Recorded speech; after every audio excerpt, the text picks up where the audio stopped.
약, 내 신장이 몸에 있는 사람만 먹는 거야. 당신은 이제 내 신장을 가질 자격이 없어. 배 갈라서 돌려줄래? 아니면 여기서 숨 끊어질래?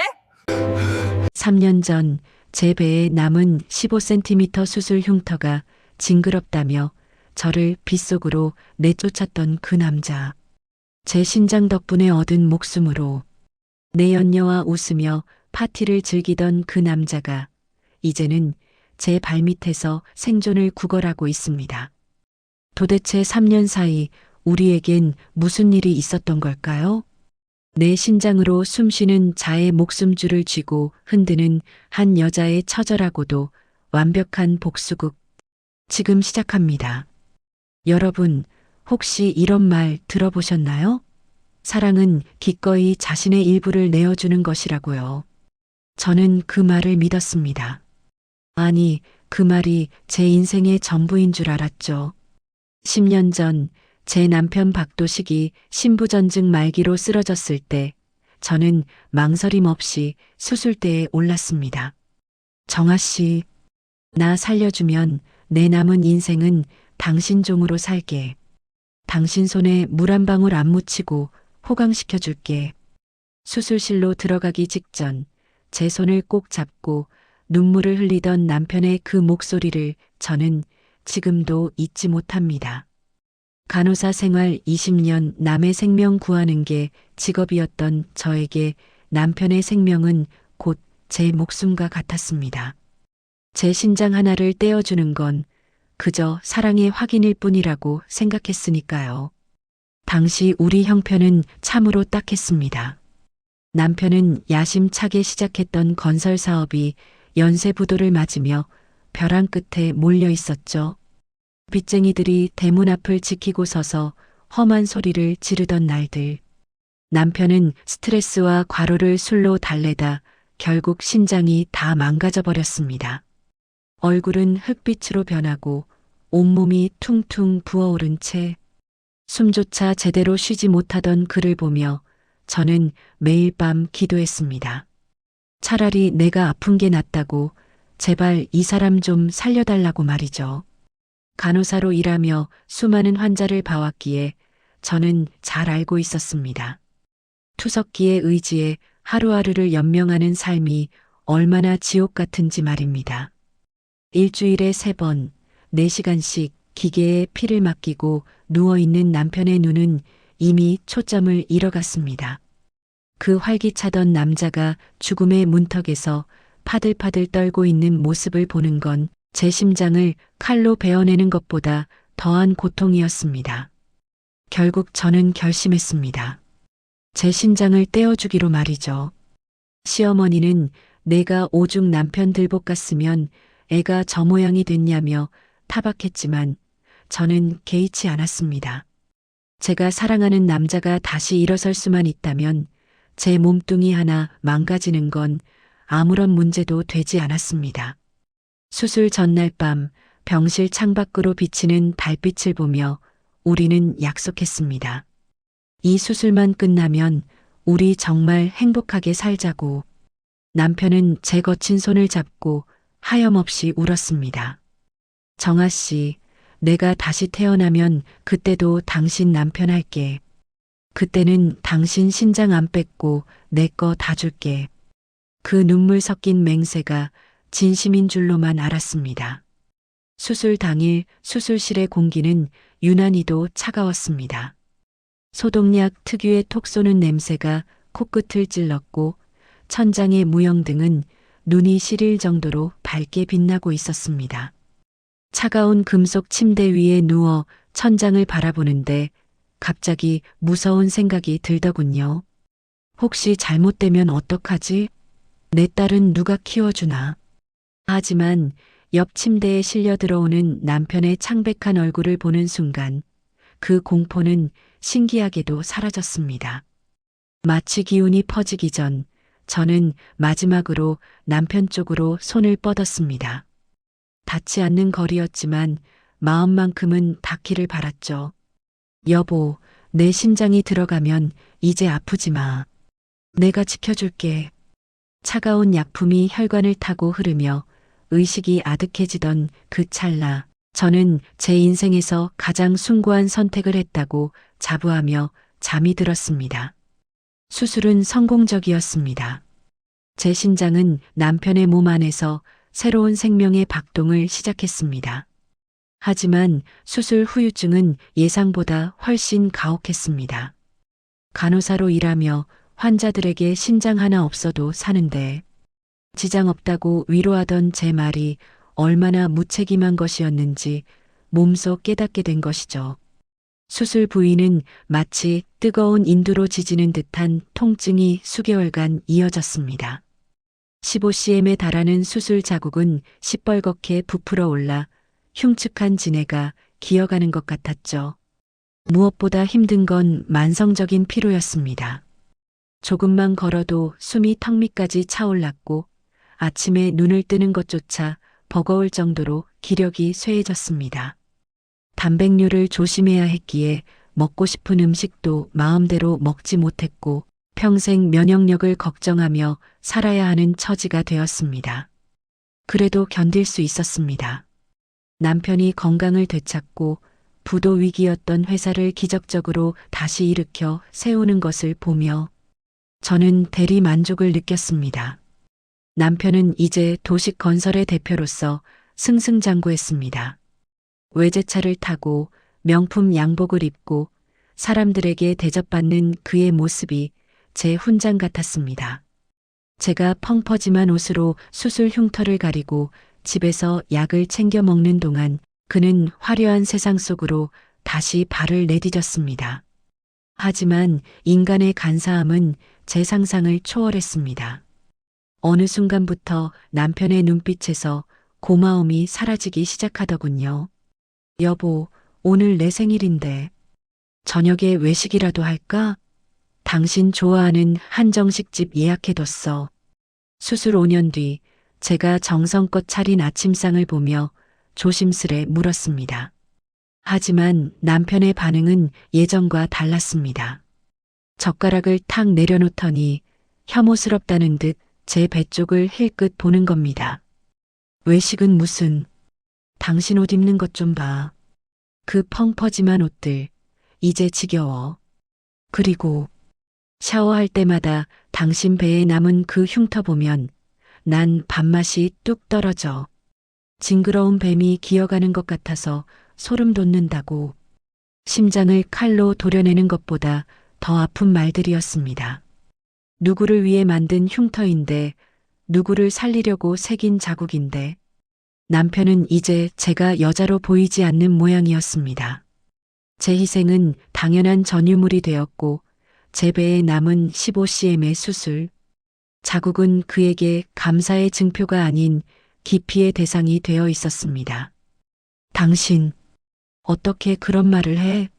이거 당신 살리느라 생긴 거잖아.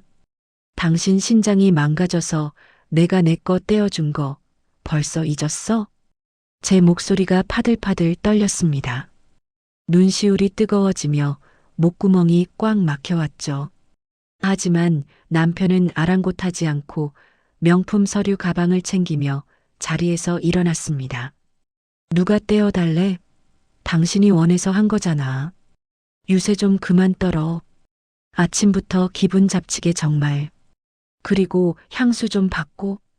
당신한테선 늘 그 기분 나쁜 소독약 냄새랑 병원 냄새가 나. 사람 피곤하게. 문이 쾅 닫히는 소리와 함께 제 세계도 무너져 내렸습니다. 차가운 식탁에 홀로 앉아 저는 제 배를 어루만졌습니다. 거칠거칠하게 올라온 수술 자국이 오늘따라 유난히 따갑고 쓰라렸습니다. 마치 제 몸속의 신장이 비명을 지르는 것 같았죠. 남편은 이제 집에 들어오는 날보다 밖에서 자고 오는 날이 더 많아졌습니다. 사업상 접대라는 핑계는 늘 똑같았지만 그의 옷깃에 묻어오는 향수 냄새는 날이 갈수록 짙어졌습니다. 제가 쓰던 소독약 냄새와는 정반대인 아주 달콤하고 매혹적인 여자의 향기였죠. 그날도 남편은 새벽이 다 되어서야 들어왔습니다. 술에 취해 비틀거리는 그를 부축하는데 그의 주머니에서 작은 상자 하나가 떨어지더군요. 제 생일 선물인가 싶어 설레는 마음으로 열어본 상자 안에는 제가 평생 구경도 못 해본 화려한 다이아몬드 목걸이가 들어 있었습니다. 그리고 그 안에는 작은 카드가 꽂혀 있었죠. 나의 태양도식 씨, 어제 호텔에서 너무 행복했어요. 다음 주 크루즈 파티 때 꼭 이거 하고 갈게요. 사랑해요. 글자를 읽는 순간 제 심장은 박동을 멈춘 것 같았습니다. 30년 넘게 간호사로 일하며 수많은 죽음을 지켜봤지만 제 가슴이 이렇게 산산조각이 나는 느낌은 처음이었습니다. 제가 제 몸의 일부를 떼어주며 살려놓은 이 남자가 그 건강해진 몸으로 다른 여자와 호텔을 드나들고 있었다니요. 저는 그 목걸이를 쥔 채 거실 바닥에 주저앉았습니다. 눈물조차 나오지 않는 압도적인 배신감. 그때 남편이 눈을 뜨더니 저를 보며 비웃더군요. 봤어? 그래, 나 여자 생겼어. 당신처럼 흉터 있고 늙은 여자랑 내가 어떻게 평생을 살아? 내 수준에 맞는 예쁘고 싱싱한 여자 만나는 게 죄야? 억울하면 당신도 신장 다시 가져가든가. 그 무심한 한마디가 제 마지막 이성을 끊어놓았습니다. 남편의 몸 안에서 뛰고 있는 제 심장이 저에게 울부짖는 것 같았습니다. 주인님, 저 인간은 살릴 가치가 없어요. 하지만 남편의 배신은 여기서 끝이 아니었습니다. 그는 저를 내쫓기 위해 제가 상상도 못할 아주 더럽고 치밀한 함정을 파고 있었으니까요. 그 함정의 정체는 바로 저를 정신병자로 몰아 사회적으로 매장하는 것이었습니다. 그날 밤 제 손에 쥐어진 다이아몬드 목걸이는 세상 그 무엇보다 차갑고 무거웠습니다. 거실 바닥에 차가운 대리석 감촉이 발바닥을 타고 올라와 온몸의 피를 얼려버리는 것 같았죠. 제 몸속에 있어야 할 심장이 지금 저 인간의 뱃속에서 거부 반응을 일으키며 비명을 지르는 것만 같았습니다. 사랑이라는 이름으로 내어준 제 살점이 저 파렴치한 인간의 생명을 지탱하고 있다는 사실이 소름 끼치도록 억울했습니다. 술에 취해 소파에 널브러져 비웃음을 날리던 박도식은 제가 그 목걸이를 쥔 채 부르르 떨고 있자 오히려 당당하게 몸을 일으켰습니다. 미안함이나 죄책감 같은 건 단 1%도 찾아볼 수 없는 아주 뻔뻔하고 비열한 눈빛이었죠. 왜? 그 목걸이 보니까 눈이 뒤집혀? 당신 주제에 평생 이런 거 구경이나 해볼 줄 알았어? 하긴 그 흉터투성이 배에 다이아몬드를 걸어본들 돼지목의 진주지. 당신은 그냥 집에서 소독약 냄새나 풍기며 조용히 살다가 가. 그게 당신 팔자야. 말끝마다 흉터, 흉터. 그 단어는 제 심장을 난도질하는 칼날이 되어 돌아왔습니다. 하지만 박도식의 배신은 단순한 외도가 아니었습니다. 그는 저를 이 집에서 그리고 제 인생에서 완벽하게 도려내기 위해 아주 더럽고 정교한 시나리오를 짜두고 있었죠. 이른바 가스라이팅이라고 부르는 그 심리적 고문은 다음 날 아침부터 아주 조용히 제 일상을 잠식하기 시작했습니다. 어느 날은 아침에 일어나니 제가 분명히 화장대 위에 두었던 현관 열쇠가 사라져 있었습니다. 온 집안을 샅샅이 뒤져도 보이지 않던 열쇠가 남편이 퇴근하고 돌아오자마자 냉장고 냉동실 한 구석에서 발견되더군요. 정아 씨, 당신 요즘 진짜 이상해. 냉동실에 열쇠를 넣어두고 나보고 찾아내라고 소리를 지르면 내가 어떻게 알아? 당신 혹시 치매 아냐? 간호사로 오래 일하더니 머리가 어떻게 된 거 아냐고. 분명히 화장대 위에 두었던 기억이 선명한데 얼어붙은 열쇠를 흔들며 혀를 차는 남편의 모습을 보며 저는 제 기억력을 의심하기 시작했습니다. 또 어떤 날은 가스레인지 불이 문제였습니다. 저는 분명히 국을 데우고 불을 끈 뒤 거실로 나왔는데 잠시 후 주방에서 남편이 소리를 지르며 달려나옵니다. 정아 씨, 집 다 태워 먹을 작정이야? 불도 안 끄고 지금 뭐 하는 거야? 당신 제정신이야?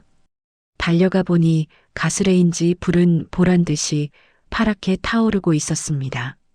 남편이 제가 한눈을 판 사이 몰래 켜둔 줄도 모르고 저는 정말 제 뇌가 녹아내리고 있는 건가 싶어 제 머리를 쥐어뜯으며 울었습니다. 이런 일들이 매일같이 반복되었습니다. 제가 차려준 밥상에 독을 탔다고 우기거나 제가 하지도 않은 말을 했다고 비난하며 그는 저를 서서히 미친 여자로 만들어갔습니다. 집안 곳곳에 설치된 홈카메라는 제가 당황해서 허둥대는 모습만을 교묘하게 포착했고 남편은 그 영상들을 모아 제가 조기 치매 혹은 정신분열 증세를 보인다는 증거를 차곡차곡 쌓고 있었습니다. 특히 제가 간호사 출신이라는 점을 역이용해 제가 약품을 오남용하고 있다는 헛소문까지 퍼뜨렸죠. 간호사들이 원래 약에 손을 많이 댄다더라는 말도 안 되는 논리를 들이대며 그는 제 전문성을 제 발목을 잡는 족쇄로 만들었습니다. 그러던 어느 날 오후였습니다. 거실 문이 열리고 낯선 젊은 여자가 안방 주인처럼 당당하게 들어왔습니다. 화려한 외제차에서 내려 모델처럼 높은 하이힐 소리를 또각거리며 들어온 여자, 바로 박도식의 내연녀이자 이 모든 각본의 공동주연인 서율이었습니다. 그녀는 마치 이 집의 안주인이라도 된 양, 제가 정성껏 가꾼 거실의 화초들을 쓰레기통에 처박으며 말했습니다. 어머, 이 언니 손때 묻은 건 다 냄새가 나네. 쉰내 나는 소독약 냄새, 찌든 병원 냄새.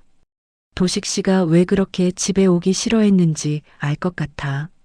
언니, 이제 그만 추하게 버티지 말고 병원 들어가요. 도식 씨가 공기 좋은 정신병원 VIP실로 알아봐뒀대. 거기서 죽을 때까지 나오지 마요.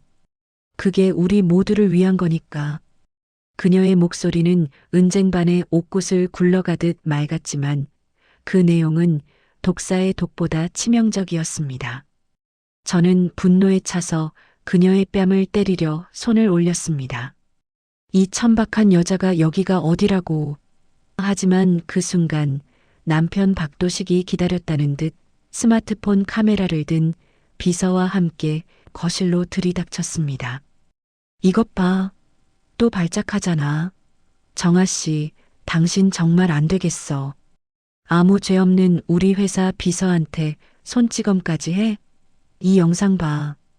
당신은 이제 사회에서 격리되어야 할 수준이야. 위험하다고. 비서? 내 연녀를 비서라고 속이며 저를 폭력적인 정신병자로 몰아가는 그들의 치밀함에 저는 헛웃음이 나왔습니다. 그들이 찍은 영상 속에서 저는 머리가 헝클어진 채 눈이 뒤집혀 소리를 지르는 영락없는 광기 어린 여자였습니다. 억울해서 소리를 지르면 지를수록 그들의 카메라 속 저는 더 완벽한 미친년이 되어갔습니다. 여기에 결정타를 날린 건 제 시어머니 김 여사였습니다. 평생 제 덕에 호의호식하며 살았던 노인네는 제 머리채를 휘어잡고 거실 바닥으로 내팽개치며 악기 같은 욕설을 퍼부었습니다. 이 망할려나. 우리 아들 신장 하나 못 지킨 부실한 년이 이제는 미치기까지 해서 우리 아들 앞길을 막아? 내가 떼어준 신장? 그게 대수야? 내 귀한 아들 몸속에 내 천한 장기가 들어간 걸 평생 감사하게 생각하며 살아야지.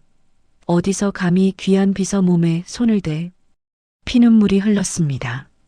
30년 넘게 간호사로 일하며 모은 돈을 다 쏟아붓고 제 신장까지 떼어주며 지켰던 제 삶이 이토록 처참하게 무너질 수 있나요? 남편은 이제 제 비참한 얼굴을 쳐다보지도 않은 채 미리 준비해둔 이혼 서류와 정신병원 입원 강제 동의서를 제 앞에 던졌습니다. 사인해. 곱게 서명하고 물러나면 매달 병원비랑 품위 유지비는 내줄게. 끝까지 버티면 당신은 여기서 유령처럼 썩다가 죽게 될 거야. 선택해. 저는 거부했습니다. 이 억울한 누명을 쓰고는 한 발자국도 나갈 수 없다고 내 몸속의 신장을 당장 내놓으라고 소리쳤습니다. 하지만 그들에게 제 인권이나 생명 따위는 안중에도 없었습니다. 그날 밤 밖에는 하늘이 구멍이라도 난 듯 폭우가 쏟아지고 있었습니다. 천둥 번개가 치며 창문을 세차게 때리던 그 공포스러운 밤, 박도식은 건장한 산에 2명을 불러 저를 강제로 끌어냈습니다. 이거 나, 박도식? 너 내 신장으로 숨쉬는 인간이 어떻게 이래? 하늘이 무섭지도 않아? 내 신장이 내 몸 안에서 피를 토하고 있다고. 제 절규는 거센 빗소리에 묻혀 맥없이 사라졌습니다. 저는 속옷바람에 얇은 가디건 하나만 걸친 채 신발도 신지 못한 맨발로 대문 밖 아스팔트 위로 던져졌습니다. 이게 내 마지막 잡이다. 다시는 우리 집 근처에 얼씬거리지 마. 미친년 소문나서 구치소 가기 싫으면 조용히 입 닥치고 증발해버리라고. 철컥 육중한 대문이 잠기는 소리가 제 심장에 빗으로 박혔습니다. 차가운 빗물은 제 뜨거운 눈물과 섞여 온몸을 적셨고 빗물에 젖은 아스팔트 바닥의 날카로운 돌조각들은 제 연약한 발바닥을 사정없이 찢어놓았습니다. 발등 위로 붉은 피가 빗물과 함께 씻겨 내려갔지만 저는 통증조차 느끼지 못했습니다. 그때의 제 마음은 이미 갈갈이 찢겨나갔기 때문이죠. 저는 대문 앞에 엎드린 채 빗물을 받아 마시며 다짐했습니다. 박도식, 서유리, 당신들 몸 안에서 뛰고 있는 내 장기들이 조만간 당신들의 숨통을 끊는 독이 되게 해줄게. 당신들이 나를 유령이라 불렀지? 그래, 이제부터 내가 당신들 평생을 따라다니는 가장 잔혹한 악령이 되어주마. 발바닥의 통증보다 수만 배 더 참기 힘든 건 배 쪽에서 느껴지는 찌릿한 고통이었습니다. 15cm의 수술 자국이 차가운 빗물에 젖어 욱신거리며 비명을 지르는 것 같았습니다. 마치 제 몸속의 신장이 저들에게 복수해달라고, 저 비열한 몸뚱이 속에서 자신을 꺼내달라고 울부짖는 것 같았죠. 저는 빗물에 젖은 채 길바닥에 엎드려 통곡했습니다. 박도식, 서유리, 당신들 두고 봐. 내 몸의 일부로 숨쉬는 그대가 내가 반드시 뼈저리게 치르게 해줄 거야. 내 신장이 비명을 지르는 만큼 당신들은 숨이 막혀 거품을 물게 될 거야. 정신이 혼미해지는 와중에도 오직 복수하겠다는 일념 하나로 저는 빗길을 기어갔습니다. 갈 곳도 기댈 곳도 없는 62세의 버려진 여자. 제 인생의 가장 시린 겨울이 시작되는 것 같았습니다. 하지만 그 순간 제 흐릿해지는 시야 너머로 빗줄기를 뚫고 거대한 검은색 차량의 헤드라이트 불빛이 보이기 시작했습니다. 그 빛은 저를 구원할 기적의 시작이자 박도식에게는 생사여 탈권을 쥔 저승사자의 강림이었습니다. 정신이 아득해져 갔습니다. 차가운 빗물은 이제 감각조차 마비시켰고 맨발로 기어온 아스팔트 길 위에는 제 발바닥에서 터진 핏물들이 빗물과 섞여 기괴한 무늬를 그리며 씻겨 내려가고 있었죠. 62세. 누군가는 인생을 정리하며 편안한 노후를 꿈꿀 나이에 저는 제가 살려낸 남편에게 쓰레기처럼 버려져 길바닥에 엎드려 있었습니다. 배 쪽의 수술 자국은 차가운 냉기가 닿을 때마다 마치 살아있는 생물처럼 꿈틀대며 고통을 쏟아냈습니다. 박도식, 너 두고 봐. 내가 이대로 안 죽어. 절대 안 죽어. 입안으로 흘러드는 흙탕물을 뱉어내며 저는 짐승처럼 울부짖었습니다. 그때였습니다. 칠흑 같은 어둠을 뚫고 거대한 검은색 세단의 헤드라이트가 제 눈앞을 강렬하게 비추었습니다. 눈이 멀 것 같은 섬광에 저는 고개를 돌렸고 차는 비명을 지르며 제 바로 앞에서 멈춰 섰습니다. 타이어 타는 냄새와 빗물 튀는 소리가 요란하게 들려왔죠. 운전석에서 한 사내가 급히 내리더니 뒷좌석 문을 열었습니다. 회장님, 회장님. 사내의 목소리는 다급했습니다. 본능이었습니다. 20년 넘게 응급실과 중환자실을 누비던 간호사의 본능이 죽어가는 제 몸뚱이보다 눈앞의 위급함을 먼저 감지했습니다. 저는 비틀거리며 차 옆으로 다가가 창문을 들여다보았습니다. 그 안에는 한 노신사가 가슴을 부여잡고 청색증이 온 채로 꺽꺽대며 숨을 몰아쉬고 있었습니다. 심장마비, 골든타임이 얼마 남지 않은 급성 심정지 증상이었습니다. 비켜요. 비키라고. 저는 사내를 밀쳐내고 차 안으로 몸을 던졌습니다. 제 몸이 천근만근이었지만 사람을 살려야 한다는 그 무서운 직업 정신이 제 근육 하나하나를 강제로 깨웠습니다. 저는 노신사를 차 바닥에 눕히고 셔츠를 찢었습니다. 그리고 재온 체중을 실어 가슴을 압박하기 시작했습니다. 하나, 둘, 셋, 넷. 빗물에 젖은 제 손이 미끄러졌지만 저는 멈추지 않았습니다. 제 입술에서는 피가 섞인 거친 숨이 나왔고 제 배의 수술 흉터는 터져버릴 듯한 통증을 보냈습니다. 제발 살아요. 나도 사니까 당신도 살라고. 저는 울며 소리쳤습니다. 이 노신사를 살려야만 저도 살 수 있을 것 같은 이상한 확신이 들었습니다. 수십 번의 압박 끝에 노신사가 꺼 하는 소리와 함께 탁한 공기를 내뱉으며 눈을 떴습니다. 희미하게 돌아온 생명의 기운. 저는 그제야 안도하며 노신사의 가슴 위에 머리를 묻고 정신을 잃었습니다. 빗줄기는 여전히 거셌지만 더 이상 춥지 않았습니다. 눈을 떴을 때 제 코를 찌른 것은 익숙한 소독약 냄새였습니다. 하얀 천장, 기계의 규칙적인 비프음. 저는 다시 병원에 있었습니다. 하지만 박도식과 살던 지옥 같은 집 근처의 병원이 아니었습니다. VIP 병실. 제가 평생 일하면서도 구경만 했던 그 화려한 방에 제가 누워 있었습니다. 정신이 좀 드십니까? 생명의 은인께서 깨어나셨다고 회장님께 보고드려라. 정갈한 양복 차림의 비서가 저에게 정중히 허리를 숙였습니다. 그리고 잠시 후 휠체어를 탄 노신사가 방으로 들어왔습니다.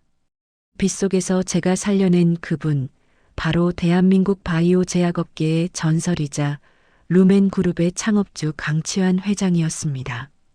그는 저를 한참 동안 조용히 바라보더니 묵직한 목소리로 입을 열었습니다. 한정아 씨라고 했나? 박도식 그 천하의 불효막심한 놈이 자기 신장 떼어준 마누라를 그렇게 버렸다는 보고. 다 받았네. 자네의 간호사 기록도 확인했지. 내 목숨을 살린 게 자네라는 사실보다 자네가 겪은 그 배신이 내 마음을 더 아프게 하더군. 저는 아무 말도 하지 못하고 눈물만 흘렸습니다. 제 비참한 사연이 이 낯선 거물에게 다 읽혔다는 사실이 부끄럽기도 했지만 무엇보다 제 진심을 알아주는 사람이 나타났다는 사실에 가슴이 터질 것 같았습니다. 강 회장은 제 거친 손을 자신의 마른 손으로 꼭 잡았습니다. 박도식 그놈은 자기 몸속에 있는 신장이 누구 것인지 잊었겠지만 나는 내 목숨을 살린 자네의 손길을 잊지 않네. 정아 씨, 복수하고 싶나? 단순히 돈 몇 푼 뺏는 거 말고 그놈의 생사여 탈권을 쥐고 흔들고 싶나? 그놈이 숨을 쉴 때마다 자네의 허락을 받아야 하는 그런 처절한 가불관계. 만들어보고 싶지 않은가? 저는 고개를 끄덕였습니다. 목숨보다 더한 복수를 원한다고 저 비열한 심장이 제 신장으로 뛰는 꼴을 더는 못 보겠다고 피를 토하듯 말했습니다. 강 회장은 인자하면서도 서늘한 미소를 지었습니다. 좋아. 그럼 지금부터 자네는 한정아가 아니라 내 양녀이자 루멘의 후계자로서 다시 태어나는 거다. 하지만 공짜는 없어. 지난 10년간 남편 뒷바라지하느라 멈췄던 자네의 의학적 재능, 그걸 다시 깨워야 해. 3년이다. 3년 동안 죽었다 생각하고 바이오 신약과 제약 경영을 공부해라. 자네가 간호사 시절 가졌던 그 임상 경험에 내가 최고의 기술력을 붙여주지. 3년 뒤 자네는 박도식의 목줄을 쥘 유일한 약의 주인이 되어 돌아오는 거다. 그날부터 제 지옥 같은, 아니, 피를 말리는 3년의 침묵이 시작되었습니다. 62세의 나이에 다시 펜을 잡는다는 것, 그것은 제 신장을 떼어낼 때보다 더한 고통이었습니다. 하지만 저는 멈추지 않았습니다. 강 회장이 붙여준 세계 최고의 박사들 틈에서 저는 하루 3시간만 자며 분자생물학, 양리학, 그리고 국제 경영학을 머릿속에 때려 박았습니다. 노안이 와서 책의 글자가 흐릿하게 보일 때마다 저는 생강을 씹으며 눈을 부릅떴습니다. 손가락 마디가 굳어 펜을 쥐기 힘들 때는 제 배에 15cm 흉터를 손톱으로 긁으며 그 통증으로 잠을 쫓았습니다. 도시가 유리야. 기다려라. 내가 너희가 먹는 공기, 너희가 마시는 물, 그리고 너희가 살기 위해 삼키는 그 약 하나까지 전부 내 손안에 넣으러 갈 테니까. 강 회장은 저를 혹독하게 훈련시켰습니다. 그는 저를 단순히 돈으로만 돕지 않았습니다. 그는 저를 루멘 제약의 비밀 연구소로 데려가 신장 이식 환자들이 평생 복용해야 하는 면역 억제제의 특허 구조를 파헤치게 했습니다. 정아, 박도식이 먹는 약은 현재 미국 의사의 독점이다. 하지만 그 약은 장기 복용 시간 독성이 심하지. 만약 우리가 그 독성을 획기적으로 줄인 신약을 개발하고 국내 독점권뿐만 아니라 원료 공급망을 장악한다면 어떻게 되겠나? 강 회장의 가르침은 명확했습니다. 저는 간호사 시절의 경험을 살려 환자들이 겪는 실제 부작용 데이터를 분석했고 루멘의 연구진들과 함께 밤을 지새우며 실험에 몰두했습니다.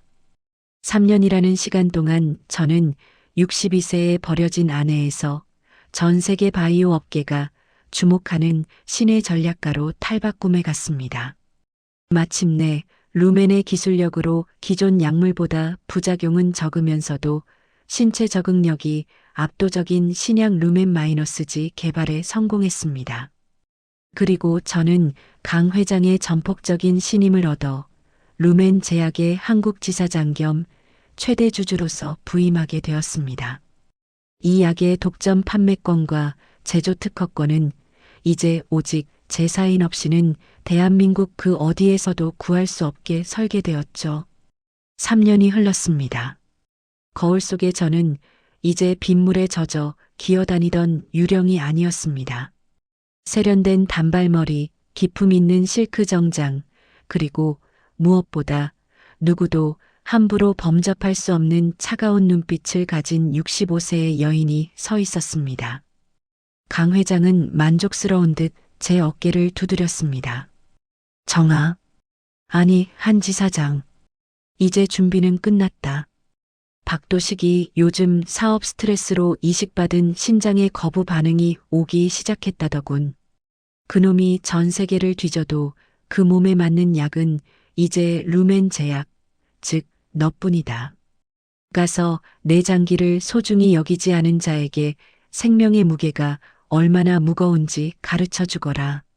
저는 루멘 그룹의 전용기에 몸을 실었습니다.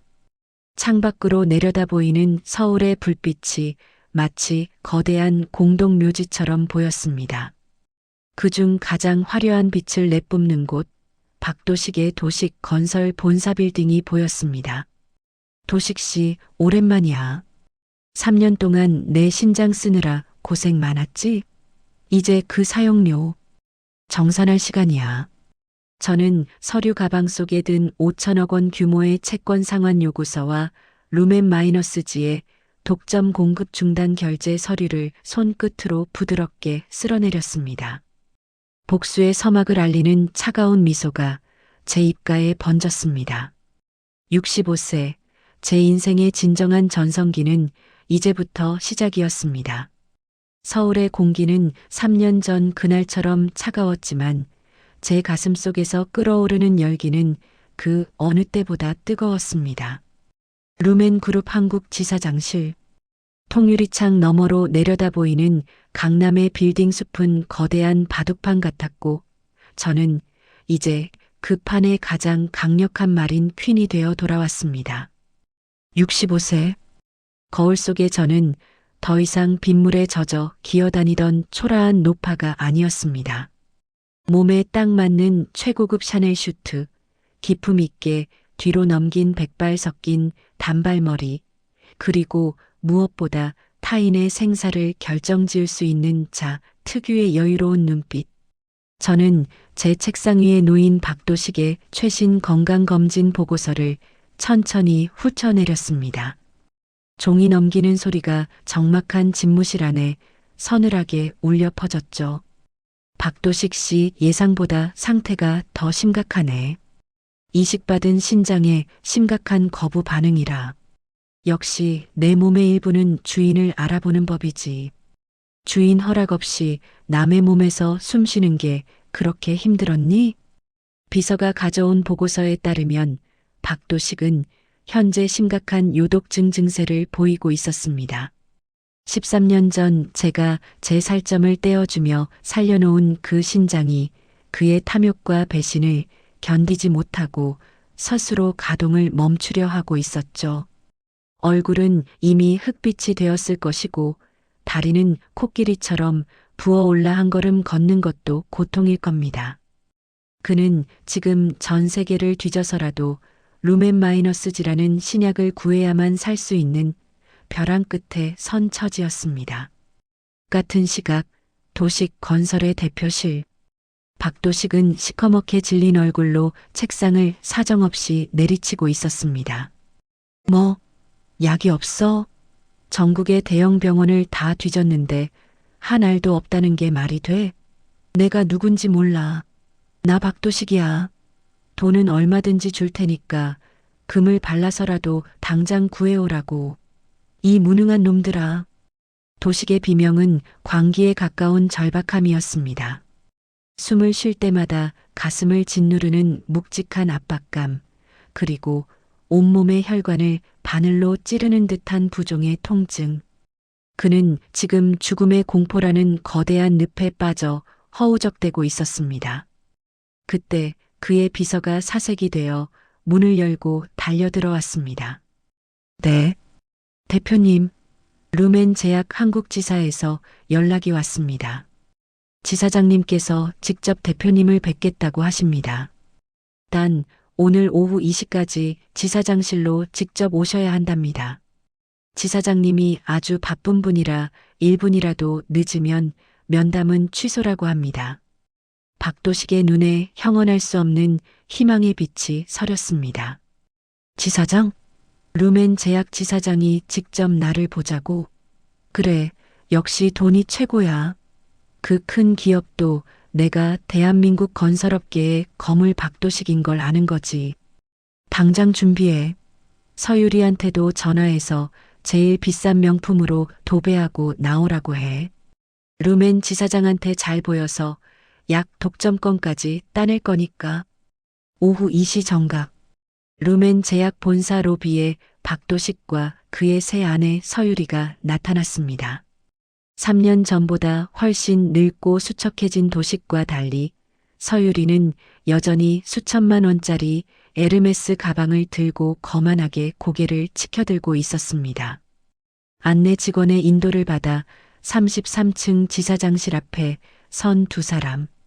박도식은 가쁜 숨을 몰아쉬며 자신의 옆구리를 움켜쥐었습니다. 신장이 있는 부위가 타들어가는 것 같았죠.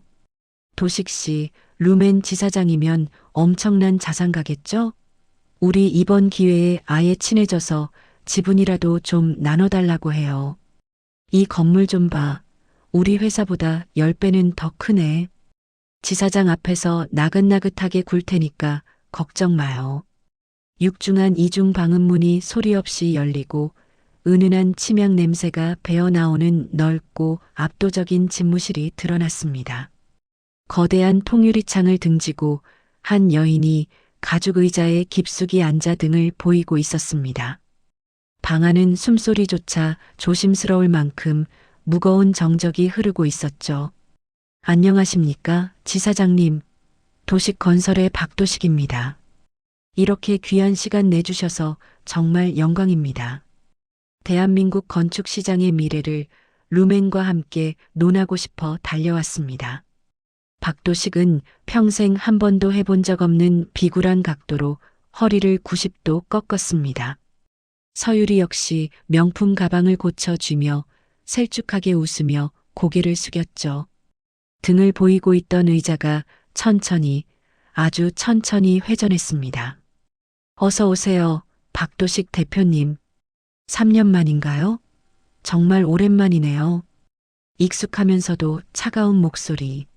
3년 동안 박도식의 기억 속에서 정신병자 유령으로 깨끗이 지워버렸던 그 목소리가 들리는 순간 박도식의 고개가 용수철처럼 튀어 올랐습니다.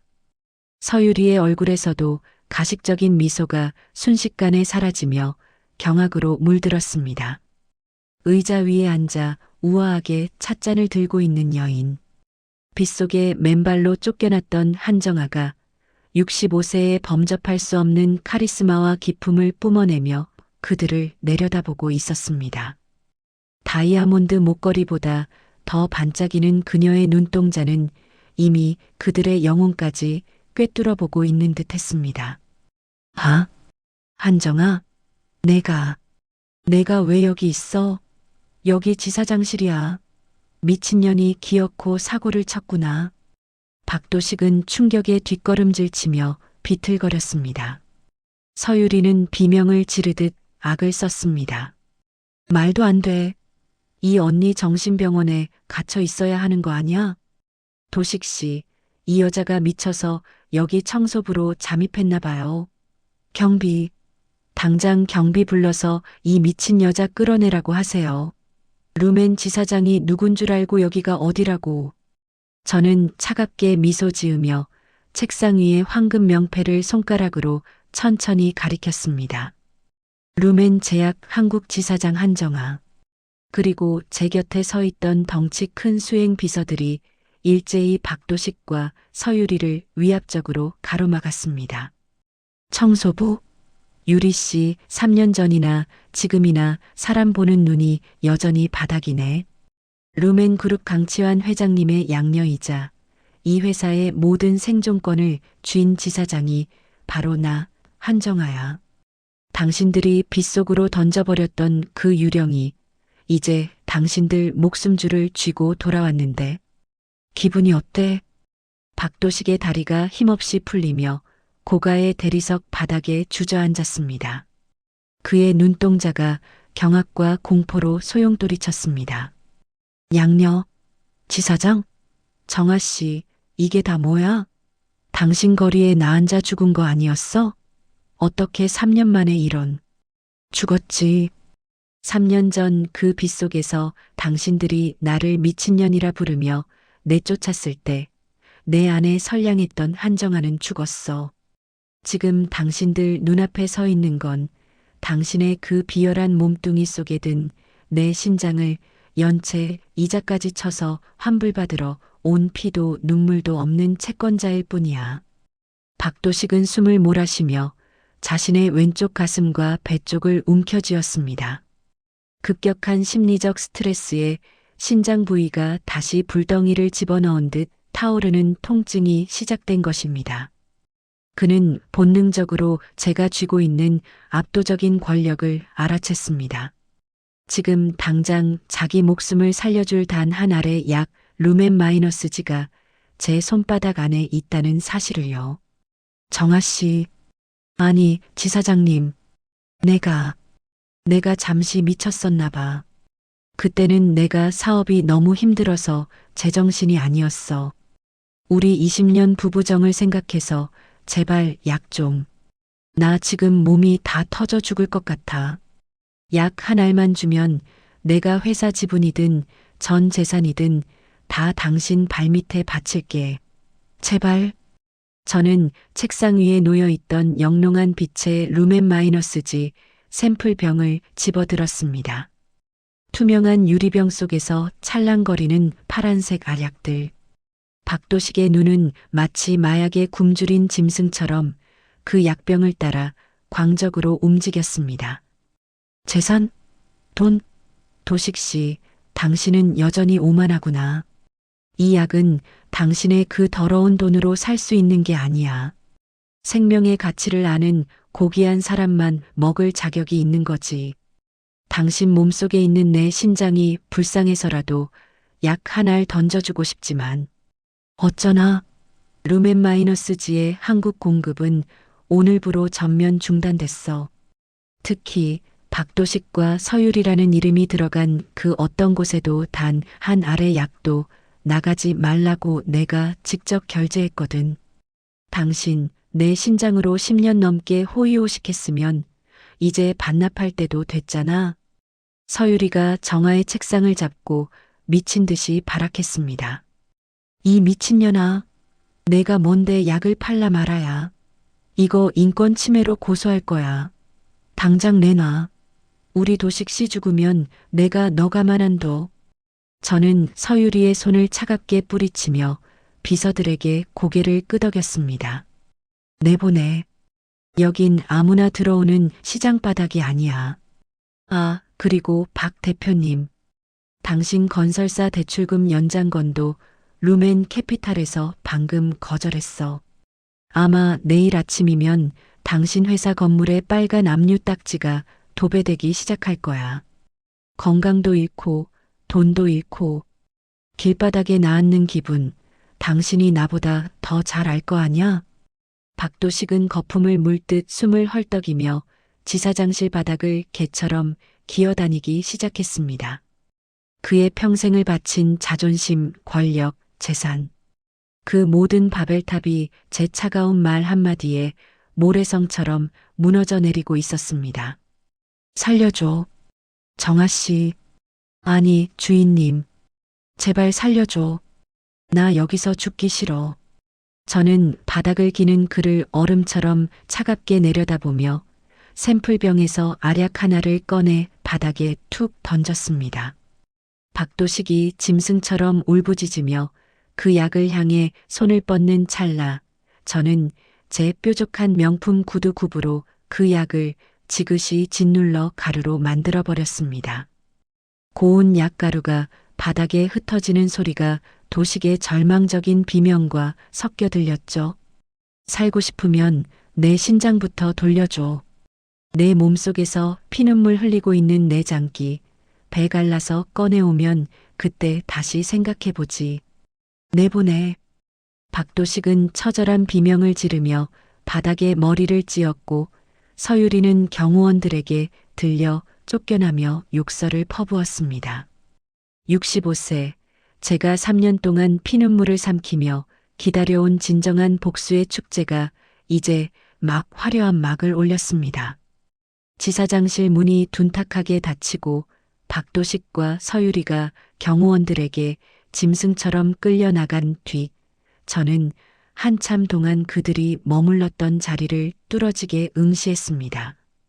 그들이 남기고 간 공기 중에 천박한 명품 향수 냄새가 역겨워 견딜 수가 없었죠.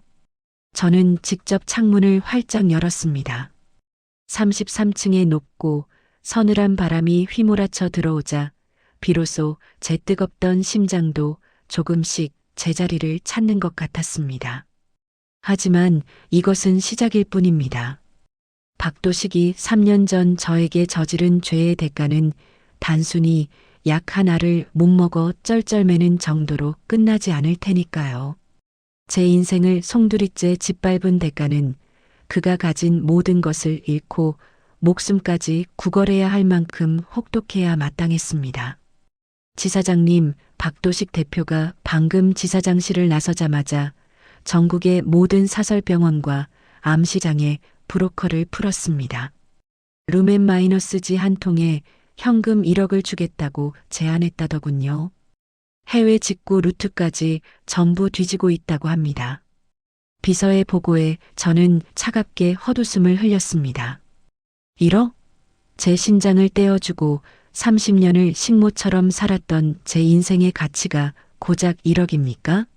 박도식은 여전히 자기가 가진 그 더러운 돈뭉치로 생명을 살 수 있다고 믿는 모양입니다. 하지만 그는 모릅니다. 루멘마이너스지는 단순히 좋은 약이 아닙니다. 제가 3년간 강치환 회장님과 함께 박도식의 체질과 신장 거부 반응 데이터를 바탕으로 설계한 오직 박도식 같은 배은망덕한 자들을 말려 죽이기 위해 만든 심판의 약이라는 사실을요. 이 약의 원료가 되는 희귀 성분 공급망까지 제가 이미 전 세계적으로 장악했다는 것을 그는 꿈에도 모를 겁니다. 저는 다시 책상에 앉아 도식건설의 재무보고서를 펼쳤습니다. 박도식은 지난 3년 동안 제 눈을 피해 무리하게 레저타운 사업에 올인했습니다. 겉으로는 화려한 조감도를 내세우며 잘나가는 척했지만 실상은 거액의 사채와 대출금 이자에 허덕이는 텅 빈 강정이었죠. 그리고 그 거대한 부채의 70%가 루멘 캐피탈과 연결된 시중 은행들의 자금이었습니다. 은행장들에게 긴급 서신을 보내세요. 도식건설의 신용 등급을 최하위로 조정하고 기존 대출금 5천억 원에 대한 즉시 상환 요구권을 발동시키라고요. 담보가 된 루멘마이너스지의 수입 독점권을 우리 루멘 제약이 쥐고 있다고 강하게 압박하십시오. 내일까지 입금이 안 되면 바로 채권 추심에 들어가겠다고요. 제 말 한마디에 거대한 금융의 톱니바퀴가 거칠게 돌아가기 시작했습니다. 박도식은 이제 신체적으로는 타들어가는 신장 거부 반응에 시달리고 경제적으로는 숨통이 막히는 파산의 벼랑 끝으로 동시에 밀려나게 된 것입니다. 말 그대로 숨 쉴 틈조차 주지 않는 제가 3년 동안 정교하게 짜놓은 완벽한 포위망이었습니다. 그날 저녁 박도식의 집안은 문자 그대로 풍비박산이 났습니다. 제가 심어둔 정보원으로부터 들려온 소식은 상상 이상으로 가관이었죠. 건강이 급격히 악화되어 얼굴이 시커먼 숯검덩이처럼 변한 박도식은 거실 바닥에 쓰러져 헉헉대고 있었고 그의 곁을 지키던 서유리는 간호는커녕 보석 상자들을 여행 가방에 챙겨 넣느라 정신이 없었다더군요. 도식 씨, 지금 당신 아픈 게 문제야? 내일 내 재건축 조합장 모임에 들고 갈 한정판 가방까지 압류 들어온대잖아. 당장 돈 구해와. 루멘 지사장. 그 미친년한테 무릎을 꿇든 바닥을 학든 하라고. 당신 죽으면 내 인생은 어쩔 거야. 서유리의 날카로운 비명에 박도식은 피를 토하듯 소리쳤을 겁니다. 이 독한 년아. 내가 지금 옆구리가 끊어질 것 같아서 죽게 생겼는데 돈 타령, 가방 타령이야? 그 신장이. 한정아 그 여자가 준 신장이 내 안에서 불을 지르고 있다고. 뜨거워. 뜨거워서 죽을 것 같단 말이야. 박도식은 자기 배를 손톱으로 쥐어뜯으며 괴로워했습니다. 면역 거부 반응이 오면 몸 안의 모든 혈관이 터질 듯 부풀어 오르고 소변 한 방울 나오지 않는 지옥 같은 고통이 시작됩니다. 제가 간호사로 일하며 수없이 봐왔던 가장 처절하고도 비참한 임종의 과정이죠. 하지만 박도식은 죽고 싶어도 마음대로 죽을 수 없을 겁니다. 제가 준비한 복수는 그가 가장 비참한 모습으로 살아서 제 발등을 핥으며 하루만 더 살게 해달라고 구걸하게 만드는 것이니까요. 다음 날 아침 도식 건설 빌딩 앞에는 빨간 압류 딱지가 도배되었습니다. 박도식의 개인 계좌는 전부 동결되었고 그가 타던 수억 원대 외제차와 한남동의 대저택까지 법원 경매 공고가 붙었습니다. 박도식은 이제 명품 양복이 아닌 땀과 오물에 젖은 낡은 셔츠 바람으로 거리를 헤맸습니다. 지인들에게 전화를 걸어 약 한 알만 구해달라고 비굴하게 빌었지만 이미 루멘 제약의 한 지사장이 박도식을 돕는 자는 루멘과 영원히 적으로 지낼 것이라 선언한 뒤였기에 그 누구도 그에게 손을 내밀지 않았습니다. 세상에 그와 저 단둘만 남겨진 기분이었을 겁니다. 결국 박도식은 최후의 수단을 선택했습니다. 3년 전 저에게 치매 걸린 미친년이라며 침을 뱉었던 그 입으로 제 시어머니 김 여사를 시켜 저에게 전화를 걸게 한 것이죠. 정아, 정아냐? 나다, 이엠이다. 잘 지냈니? 수화기 너머로 들려오는 김 여사의 떨리는 목소리. 3년 전 제 머리채를 잡고 빗속으로 끌어냈던 그 서슬퍼런 기세는 어디 가고 이제는 죽어가는 아들을 둔 가련한 노파의 목소리뿐이었습니다. 저는 그 가증스러운 연기에 실소를 금치 못했습니다. 어머님, 무슨 일이세요? 미친년 목소리는 왜 듣고 싶으셔서 전화를 다 하셨을까? 혹시 저번에 쫓아내실 때 빠뜨린 욕설이라도 있으신가요? 정아, 내가 사람이라면 이러면 안 된다. 우리 아들 지금 얼굴이 시커멓게 죽어간다. 그까짓 약 한 알이 뭐라고.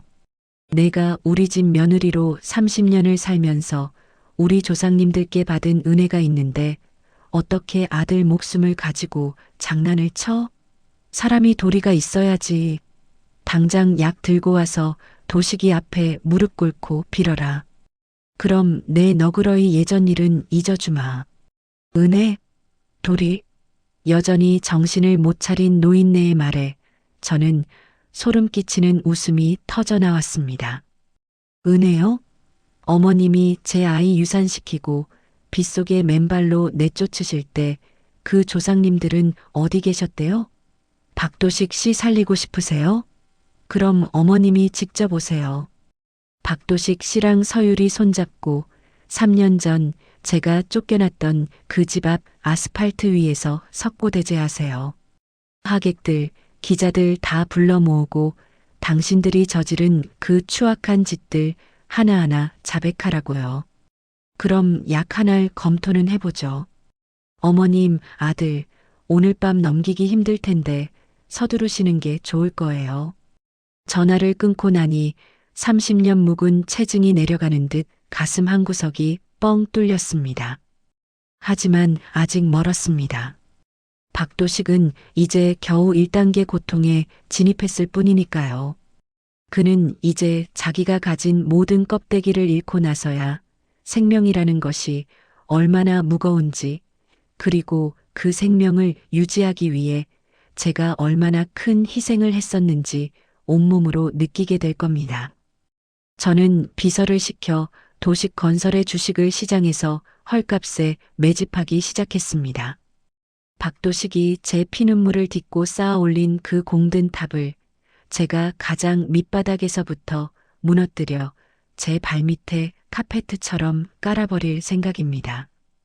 박도식은 이제 회사가 무너지는 것을 보며 숨이 막히는 공포와 함께 생명이 꺼져가는 것을 지켜봐야 할 겁니다.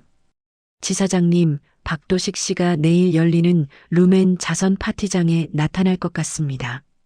초청장도 없는데 담을 넘어서라도 들어오겠다고 경비원들과 난동을 부리고 있다네요. 얼굴이 말이 아닙니다. 저는 우아하게 크리스탈 잔에 담긴 레드 와인을 한 모금 들이켰습니다. 붉은 액체가 제 입술을 적시는 감촉이 마치 박도식이 흘릴 피눈물처럼 달콤하게 느껴졌습니다. 오라고 하세요. 주인공이 빠지면 파티가 재미없잖아요. 대신 가장 비참하고 더러운 모습으로 들어오게 하세요. 내 구두 밑을 기어서 들어오지 않으면 절대 문을 열어주지 말라고 전하세요. 카메라들도 미리 다 세팅해 두시고요. 65세, 제 인생의 가장 화려하고 잔혹한 무대가 이제 막 클라이맥스를 향해 치닫고 있었습니다. 박도식, 당신이 마시는 숨 하나하나가 이제는 나에게 진 빚이야. 숨쉬기 힘들지? 조금만 기다려. 아예 숨이 멎는 게 더 편하겠다는 생각이 들 때까지 내가 친히 내 생명줄을 쥐고 연주해 줄 테니까. 그날 밤 루멘 그룹이 주최하는 생명의 밤 자선 파티장은 그야말로 별들의 잔치였습니다. 서울에서 내로라 하는 정재계 인사들이 모두 모여 크리스탈 와인 잔을 부딪혔고 천장의 화려한 샹들리에 조명 아래서는 가식 섞인 우아한 웃음소리가 끊이지 않았죠. 저는 그 파티장의 정중앙 가장 높은 단상 위에 서서 입구를 주시하고 있었습니다. 오늘 밤 이 화려한 무대의 진정한 주인공은 제가 아니라 곧 들이닥칠 세상에서 가장 비참한 불청객이 될 테니까요. 저는 순백의 실크 드레스를 입고 있었습니다. 3년 전 빗물에 젖어 걸레가 되었던 제 옷과는 정반대인 마치 심판의 날에 내려온 천사처럼 눈부신 백색이었죠. 지사장님, 박도식 씨가 정문 앞에서 경비원들과 실랑이를 벌이고 있습니다. 몰골이 말이 아닙니다. 정장에 오물이 묻어 있고 냄새까지 지독해서 다른 손님들이 불평하고 있습니다. 정말 들여보낼까요? 비서의 조용한 보고에 저는 와인 잔을 입가로 가져가며 가볍게 고개를 끄덕였습니다. 붉은 와인이 제 입술을 적시는 감촉이 마치 박도식이 흘릴 피눈물처럼 달콤하게 느껴졌습니다. 가장 잘 보이는 곳으로 안내하세요. 오늘 밤 우리 파티의 하이라이트인 추락하는 자의 고백쇼는 이제부터 시작이니까. 잠시 후 식장 입구에 육중한 이중문이 열리며 모든 하객의 시선이 한 곳으로 쏠렸습니다. 웅성거림이 파도처럼 번져나갔죠. 그곳에는 한때 건설업계의 호랑이라 불리며 오만을 떨던 박도식이 서 있었습니다. 3년 전 제가 쫓겨나던 날 입었던 그 낡고 해진 셔츠를 입고 얼굴은 이미 검푸르게 변의 청색증이 심각하게 온 상태였죠. 신장 거부 반응으로 온몸이 풍선처럼 부어올라 한 걸음 뗄 때마다 옆구리 쪽을 부여잡으며 쇳소리가 섞인 거친 숨을 몰아쉬었습니다. 3년 전 제가 쫓겨나던 날 입었던 그 낡고 해진 셔츠를 대체 어디서 구했는지 때국물이 줄줄 흐르는 옷차림에 얼굴은 이미 검푸르게 변의 청색증이 심각하게 온 상태였습니다. 신장 거부 반응으로 온몸의 세포가 물을 머금은 듯 풍선처럼 부어올라 명품이라 믿고 입었을 양복 바지는 터질 듯 팽팽했습니다. 한 걸음 뗄 때마다 폐부 깊숙한 곳에서 쇳소리가 섞인 거친 숨을 몰아쉬었죠. 그의 옆에는 수천만 원짜리 가방 대신 구멍난 비닐봉투를 든 서유리가 사색이 되어 그를 부축하고 있었습니다. 저 사람, 도식 건설 박도식 대표 아냐? 부도 났다더니 정말인가 보네. 웬일이야, 저 거지 같은 몰골 좀 봐. 세상에, 저 냄새 뭐야? 여기서 구걸이라도 하려는 건가? 루멘 지사장님이 왜 저런 사람을 초대한 거지? 기분 잡치네 정말. 하객들의 차가운 시선과 조롱 섞인 속삭임이 예리한 화살처럼 박도식의 부풀어 오른 몸에 박혔습니다. 3년 전 그가 저를 정신병자로 몰아 사람들 앞에서 비웃음거리로 만들고 제 인격을 말살했을 때 제가 느꼈던 그 수치심의 수만 배가 되는 고통이었을 겁니다. 박도식은 충혈된 눈으로 단상 위에 저를 발견하고는 지팡이도 내던진 채 대리석 바닥으로 처참하게 무너져 내렸습니다.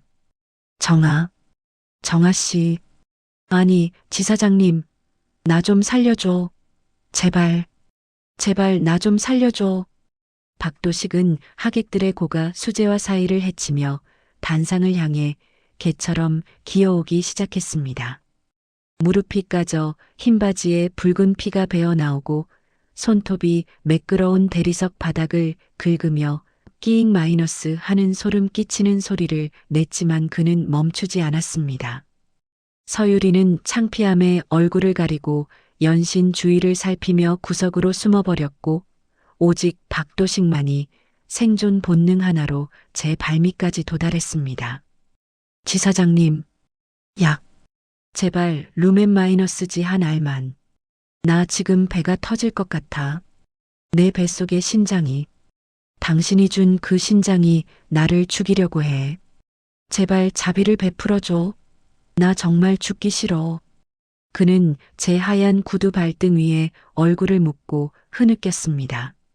그의 뜨거운 눈물과 콧물이 제 구두를 더럽혔지만 저는 피하지 않았습니다. 대한민국 건설업계의 정점에 서 있던 거물이 수백 명의 정재계 귀빈이 지켜보는 앞에서 65대 여인의 발등을 하츠며 목숨을 구걸하는 광경.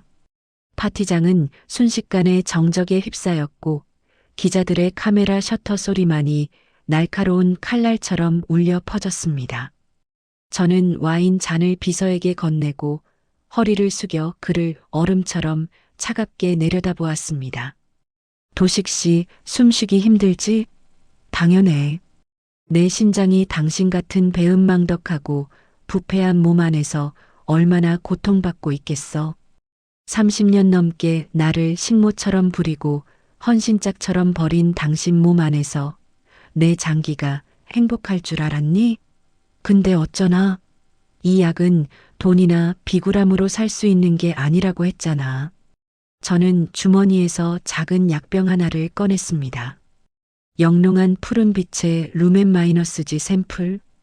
박도식의 눈이 미친 듯이 뒤집히며 그 약병을 향해 떨리는 손을 뻗었습니다.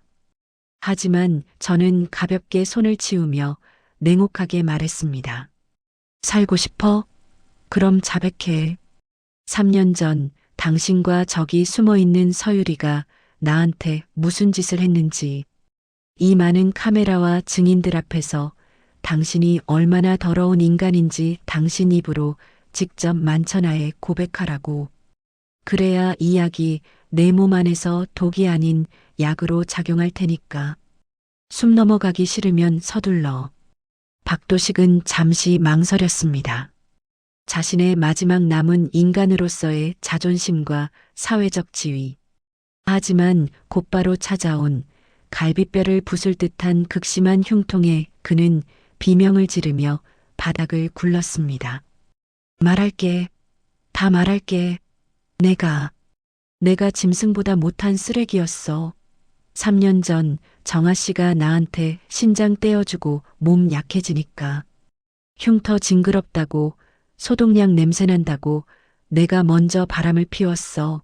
서율이랑 짜고 정아 씨 정신병자로 몰아서 재산 한 푼 없이 빗속에 맨발로 내쫓았단 말이야.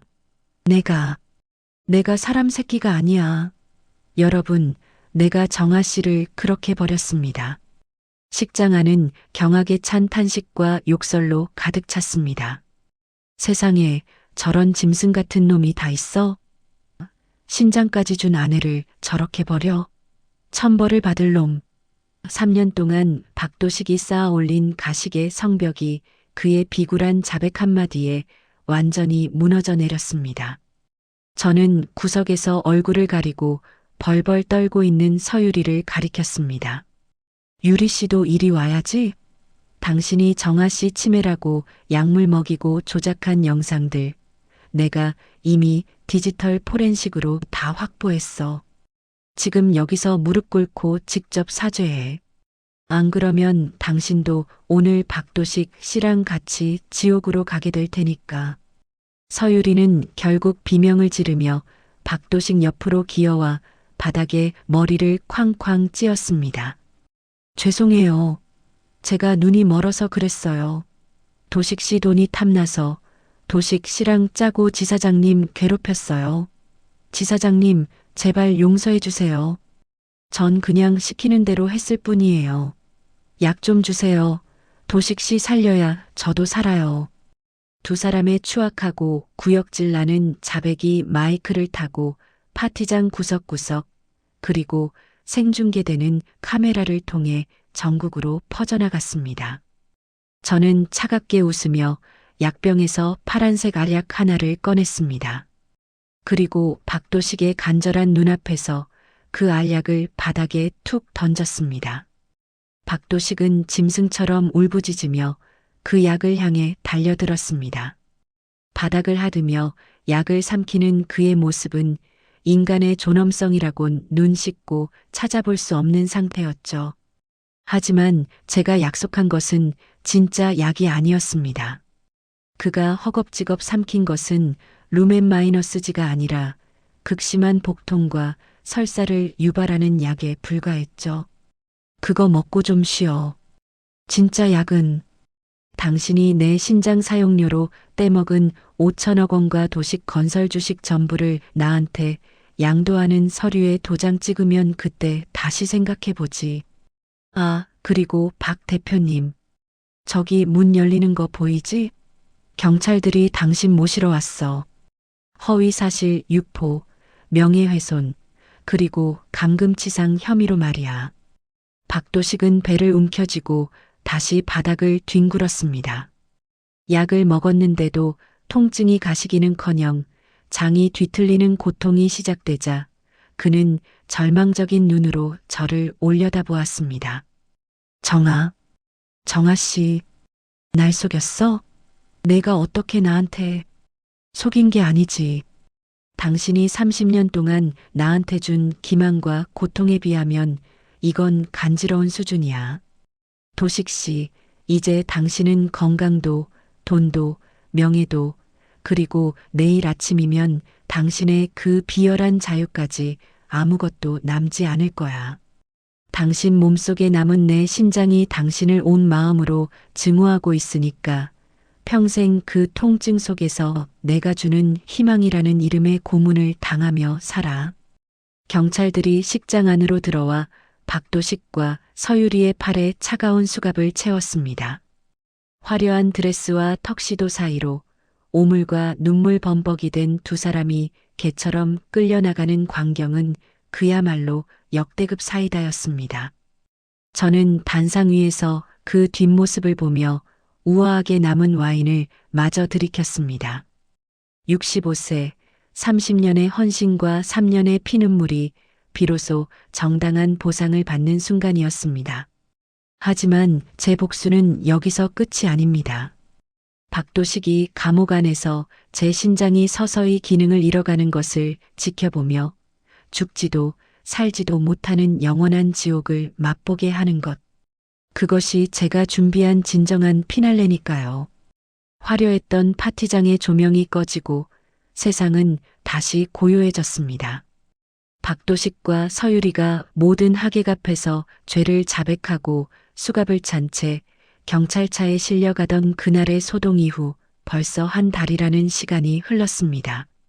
세상은 여전히 루멘 제약의 지사장 한정아의 정체와 도식 건설의 충격적인 몰락을 이야기하며 들끓고 있었지만 제 마음만은 신기할 정도로 고요했습니다. 마치 폭풍이 지나간 자리에 고인 물처럼 말이죠. 박도식은 구속수사 중 건강이 급격히 악화되어 교도소 내 의료 수용시설로 긴급 이송되었습니다. 소변 한 방울 나오지 않는 폐쇄된 몸 안에서 신장은 제 기능을 완전히 멈추어 버렸습니다.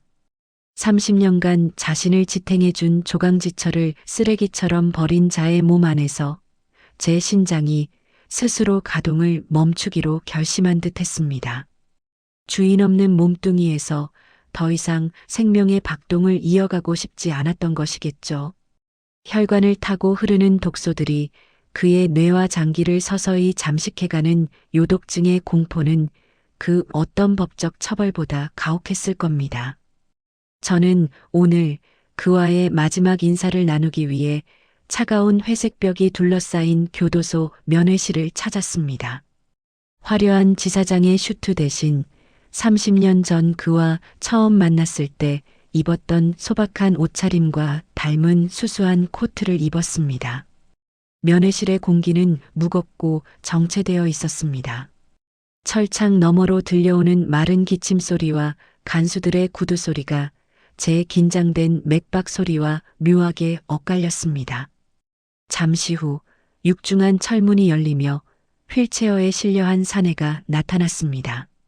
불과 한 달 전 파티장에서 기어다니던 모습보다 더 처참한 몰골이었습니다. 머리카락은 요독증의 영향인지 한 움큼씩 빠져 듬성듬성했고 피부는 생기를 잃은 낙엽처럼 바스라질 듯 검푸르게 죽어 있었습니다. 무엇보다 저를 놀라게 한 건 그의 눈빛이었습니다. 도끼와 탐욕으로 가득 찼던 그 눈에 이제는 오직 깊은 심연 같은 절망과 회한만이 담겨 있었기 때문입니다. 정아 씨, 와줬구나. 정말 고마워. 유리병 너머로 들려오는 그의 목소리는 갈라진 논바닥처럼 거칠었습니다. 한마디를 내뱉을 때마다 어깨를 들썩이며 쇳소리 섞인 숨을 몰아쉬는 그의 모습은 더 이상 제가 증오하던 괴물이 아니었습니다. 그저 삶의 끝자락에서 길을 잃고 헤매는 가련한 노인에 불과했죠. 저는 말없이 그를 바라보았습니다. 30년의 세월이 주마등처럼 스쳐 지나갔습니다. 단돈 1,000원에 행복해하며 떡볶이를 나눠 먹던 신혼 시절, 그가 사업에 실패해 죽고 싶다며 울 때 밤새 그의 곁을 지키며 기도하던 시간, 그리고 수술대 위에서 제 신장을 건네주며 약속했던 영원한 사랑까지. 도식 씨, 숨 쉬는 건 좀 어때? 내 신장이 아직 많이 화가 나 있니? 제 질문에 박도식은 피식, 힘없는 웃음을 흘렸습니다. 그리고 마른 손으로 자신의 배 쪽, 제 신장이 들어있는 부위를 힘겹게 어루만졌습니다. 신장이 망가져 온몸이 퉁퉁 부어오른 그는 이제 숨을 쉬는 것조차 투쟁이었습니다. 아니, 이제는 화도 안 내는 것 같아. 그냥 조용히 꺼져가고 있어. 정아 씨, 내가 감옥에 들어와서 매일 밤 차가운 천장을 보며 생각했어. 내가 왜 그랬을까? 나를 살린 게 당신의 신장인 줄만 알았는데. 이제야 알겠어. 나를 살린 건 그 살점 하나가 아니라 당신의 그 깊고 따뜻했던 마음이었다는 걸 말이야. 그의 눈에서 굵은 눈물 한 방울이 떨어져 환자복 위로 번졌습니다. 흉터가 징그럽다고 했지. 그 흉터가 나를 살린 훈장인 줄도 모르고 내가 그 흉터를 비웃을 때마다 당신의 영혼이 얼마나 찢겨나갔을지. 이제야 내 옆구리가 찢어지는 이 요독증 고통을 직접 겪어보니 알 것 같아. 미안해, 정아 씨. 죽어서도 씻지 못할 죄를 지었어. 내 몸속에 있는 이 신장에게도 너무 미안해. 박도식은 떨리는 손으로 품속에서 구겨진 종이 한 장을 꺼내 유리벽에 붙였습니다. 그것은 그가 직접 작성한 전 재산 기부 서약서와 유언장이었습니다. 내 남은 재산, 당신이 다 가져가서 신장 환우들을 위해 써줘. 그리고 이건 당신에게 전하는 마지막 참회야. 서율이 그 여자가 재산 빼돌리려고 했던 비자금 장부도 내가 다 검찰에 넘겼어. 내가 해줄 수 있는 건 이것뿐이네. 나 이제 정말 끝인 것 같아. 저는 그 종이를 물끄러미 바라보았습니다. 5천억 원의 재산, 도식 건설의 지분. 3년 전 제가 쫓겨나던 밤 비를 맞으며 그토록 원했던 복수의 결과물이 제 눈앞에 와 있었습니다. 하지만 신기하게도 제 가슴은 차갑게 식어 있었습니다. 복수의 끝은 화려한 승리가 아니라 상처받은 영혼의 고요한 장례식 같았기 때문입니다. 저는 가방 안에서 작은 약병 하나를 꺼냈습니다. 이번에는 가짜가 아닌 루멘 제약에서 만든 진짜 면역 억제제 루멘 마이너스지였습니다. 이거 먹어. 그럼 적어도 남은 시간 동안은 지금처럼 옆구리가 타들어가는 통증 없이 지낼 수 있을 거야.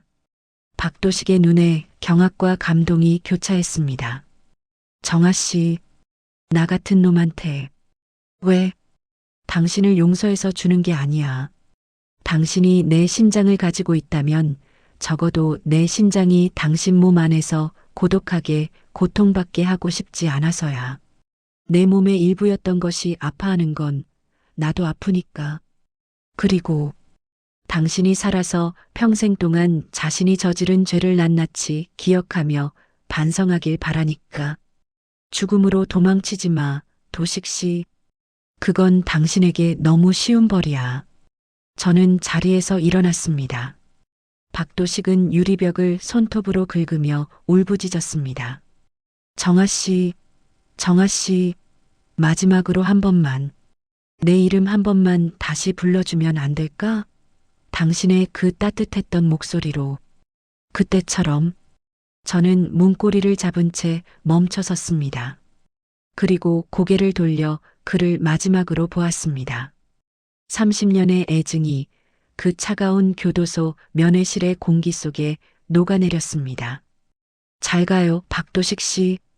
이제 내 몸의 일부였던 당신은 오늘부로 내 마음속에서 영원히 장례를 치렀어.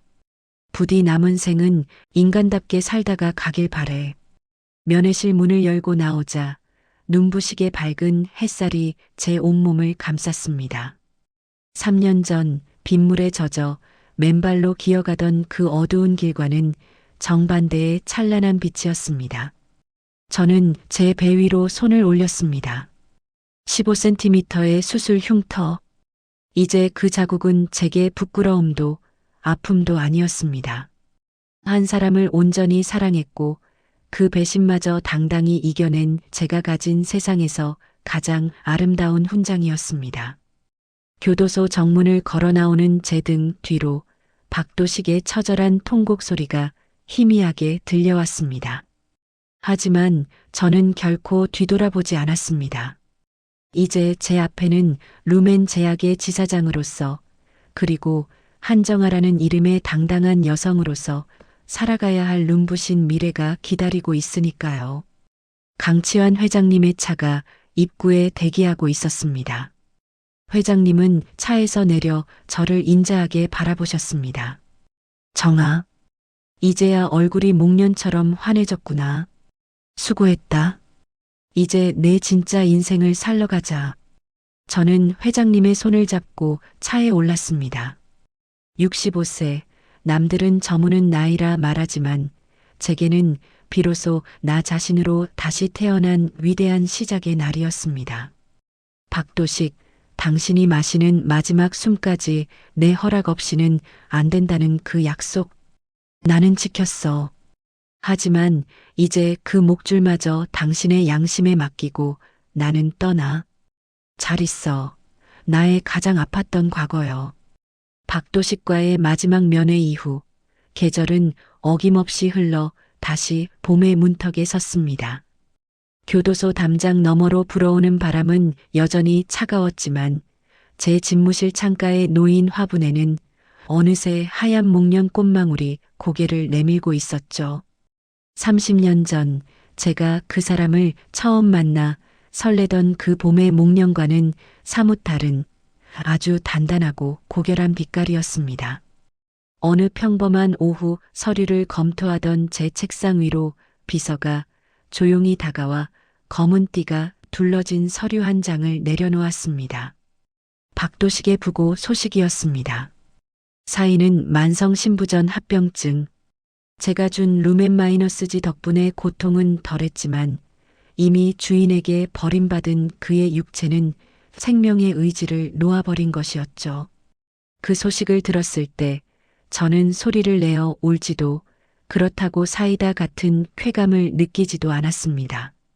그저 아주 긴 숨을 내뱉었을 뿐입니다.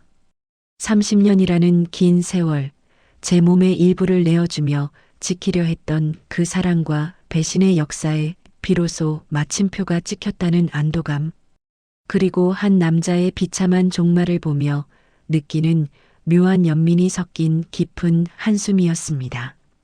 그는 유언대로 자신의 모든 재산과 도식 건설의 자녀 자산, 그리고 서유리가 빼돌렸던 비자금까지 모두 제 앞으로 남겼습니다. 5천억 원.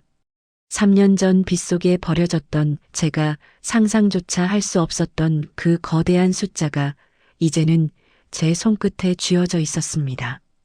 하지만 저는 그 돈을 제 개인의 영달을 위해 쓸 생각이 없었습니다. 이 돈은 제 피눈물과 바꾼 생명의 값이었으니까요. 저는 루멘그룹의 지원을 받아 목련생명재단을 설립했습니다. 경제적 형편이 어려워 신장 이식 수술을 받지 못하거나 수술 후 비싼 면역 억제제 값을 감당하지 못해 서서히 죽어가는 환우들을 돕는 재단이었죠. 재단 설립일 저는 처음으로 대중 앞에 서서 제 배에 남은 15cm의 수술 흉터를 당당히 세상에 공개했습니다. 이 흉터는 누군가에게는 징그러운 자국이었고 저에게는 한때 수치의 상징이었습니다. 하지만 이제 저는 압니다. 이것은 제가 한 생명을 살리기 위해 치른 가장 숭고한 훈장이며 제가 얼마나 강인한 사람인지를 증명하는 승리의 기록이라는 것을요. 카메라 플래시가 터지고 수많은 사람이 기립박수를 보냈습니다. 그 중에는 저와 같은 아픔을 겪은 여성들도 있었고 제 도움으로 새 삶을 찾은 환자들도 있었습니다. 저는 단상 아래에서 저를 인자하게 바라보시는 강치환 회장님과 눈이 마주쳤습니다. 회장님은 고개를 끄덕이며 말씀하시는 것 같았습니다. 정아, 너는 이제 진정한 루멘빛이 되었구나. 한편 감옥에 갇힌 서유리는 면회 오는 사람 하나 없이 미쳐가고 있다는 소식을 들었습니다. 자기가 뺏으려 했던 돈과 명예가 오히려 독이 되어 자신을 옥죄는 지옥 속에서 그녀는 평생을 후회하며 살아가겠죠. 그리고 제 시어머니였던 김 여사는 치매 증세가 심해져 요양원에 머물고 있다고 합니다. 가끔 정신이 돌아올 때마다 우리 며느리 정아 어디 갔냐, 정아가 해준 밥이 먹고 싶다며 벽을 긁으며 운다더군요. 저는 그녀를 용서하지 않았습니다. 하지만 원망하지도 않습니다. 그녀는 이미 기억의 감옥 속에서 가장 사랑하던 아들마저 잊은 채 벌을 받고 있으니까요. 모든 정리가 끝나고 저는 오랜만에 혼자만의 시간을 갖기 위해 3년 전강 회장님을 구했던 그 산골 펜션을 찾았습니다. 빗줄기 대신 따스한 봄볕이 내리쬐는 그 길을 맨발로 걸어보았습니다. 아스팔트의 온기가 발바닥을 타고 전해져 왔습니다. 3년 전 피범벅이 되어 기어갔던 그 길 위에서 이제는 꽃향기가 진동했습니다. 저는 펜션 마당에 핀 커다란 목련 나무 아래 앉아 제 손바닥을 가만히 내려다보았습니다. 30년 넘게 간호사로, 식모로, 그리고 복수의 화신으로 살며 굳은 살이 박였던 제 손. 이제 이 손은 누군가를 죽이는 손이 아니라 수많은 생명을 살리는 귀한 손이 되어 있었습니다. 정아 씨, 여기서 뭐해요? 바람이 차요. 등 뒤에서 들려오는 다정한 목소리에 돌아보니 강치환 회장님이 숄 하나를 들고 서 계셨습니다.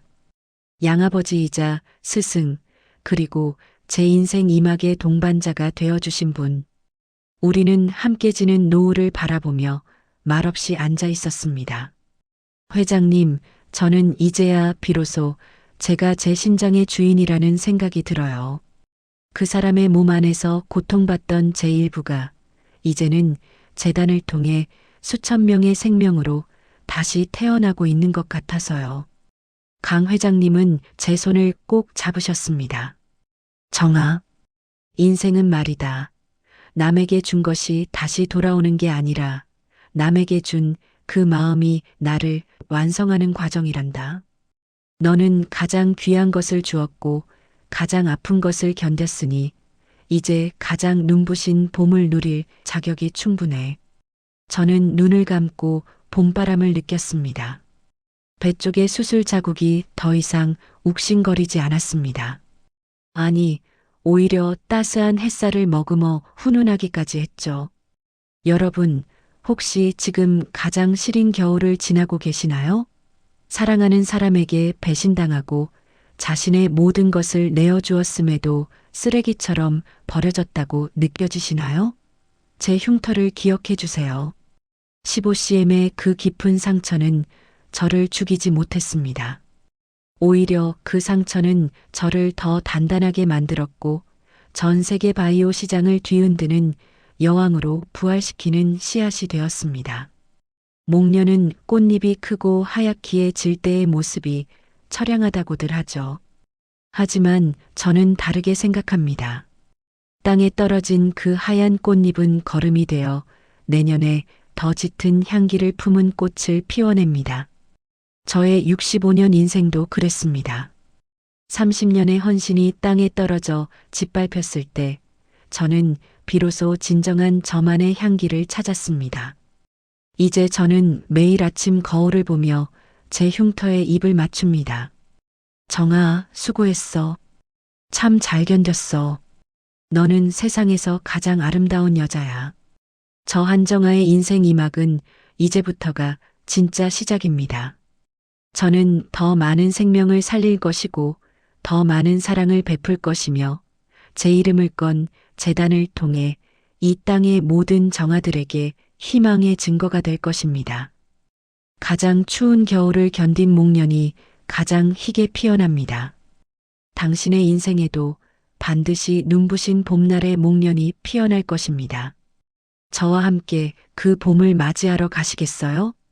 지금까지 제 긴 이야기를 들어주셔서 감사합니다.